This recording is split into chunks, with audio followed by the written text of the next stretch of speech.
2021-এ মানসিক ভারসাম্যহীন মহিলাকে ধর্ষণ, 2025-এ সাজা ঘোষণা আদালতের। মানসিক ভারসাম্যহীন মহিলাকে ধর্ষণের অভিযোগে অভিযুক্তের 10 বছরের সাজা ঘোষণা করল কাকদ্বীপ পক্সো আদালত।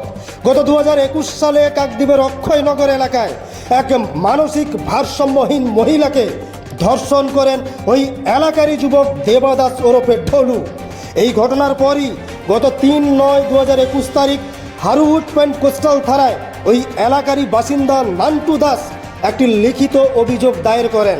তৎকালীন সেই ঘটনার তদন্তে নেমে পুলিশ অভিযুক্ত ওই দেবাদাস ওরফে ঢোলুকে গ্রেপ্তার করেন। গত বুধবার অভিযুক্তকে কাকদ্বীপ আদালতে তোলা হলে মহামান্য আদালত 10 বছরের সশ্রম কারাদণ্ড ও নগদ 30,000 টাকা জরিমানা ঘোষণা করেন। অভিযুক্তের সাজা ঘোষণা হতেই খুশি ওই মানসিক ভারসাম্যহীন নির্যাতিতার পরিবার। এই বিষয়ে কাকদ্বীপের এসডিপিও প্রসেনজিৎ ব্যানার্জি কি বলছেন, আসুন আমরা প্রত্যেকেই শুনে নিই।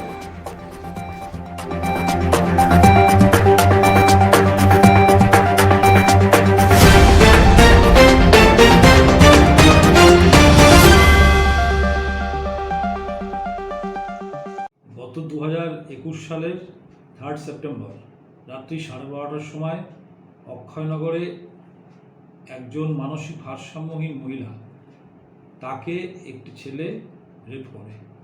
সেই ব্যাপারে হারুড থানায় একটি মামলা হয় 319/2021 সালের।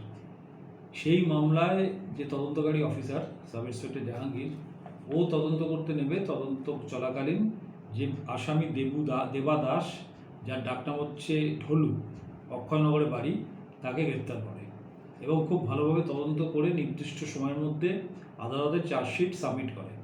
তারপর বিচার শুরু হয় এবং বিচার প্রক্রিয়াও খুব তাড়াতাড়ি হয়। এটি যে ফার্স্ট কোর্ট কাকদ্বীপে, বিচারের শেষে ওই আসামিকে 10 বছরের সাজা ঘোষণা করা হয়েছে এবং সাথে 30,000 টাকা ফাইন করা হয়েছে। এটা খুব ভালো পুলিশের একটা তদন্ত হয়েছে এবং খুব তাড়াতাড়ি বিচার প্রক্রিয়া হয়েছে। ট্রায়াল মনিটরিংও সুন্দরবন পুলিশ জেলার পক্ষ থেকে খুব ভালোভাবে করা হয়েছে। সেই জন্য তার এই পরিণতিটা, এই সাজা হলো।